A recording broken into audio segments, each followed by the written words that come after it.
Hello नमस्कार, welcome to the garden dreams. तर हा आमचा देशी गुलाब किंवा गावठी गुलाब आहे, जो आम्ही कटिंगपासून लावला होता। तर एक आमच्याकडे मोठं झाड होतं, साधारण ते 2-3 वर्ष वेली गुलाब होता तो। तर तो होता आमच्याकडे आणि तो काही कारणाने जळून गेला। तर त्याचा देखील मी व्हिडिओ पोस्ट केला होता आणि त्याला रिकवर करायचा बराचसा प्रयत्न केला, पण तो रिकवर काही झाला नाही। मग आम्ही म्हणून काय केलं होतं की त्याचं जे प्रूनिंग केलेल्या फांद्या होत्या त्याचं आम्ही कटिंग लावलं होतं। तर हे ते कटिंग आहे आणि तुम्ही बघताय आता हे छान असं दाखवते मी। हे असं छान छोट्याशा कुंडीमध्ये कटिंग लावलं होतं आणि हे आता वाढतंय। वेली गुलाब आहे त्यामुळे हा छान असा वर वाढतोय।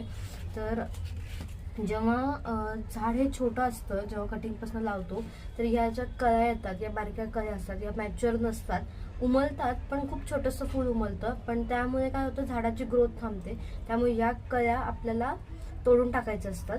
कात्रीने देखील कट करू शकता किंवा कोवळ्या असतात त्यामुळे हाताने देखील या सहज निघतात। तर या अशा कट करून टाकायच्या, जेणेकरून झाडाची ग्रोथ देखील छान होते आणि यातून नवीन 2 शूट्स निघतात, त्यामुळे नवीन फांद्या देखील यातनं क्रिएट होतात। तर ही छोटीशी टिप आहे।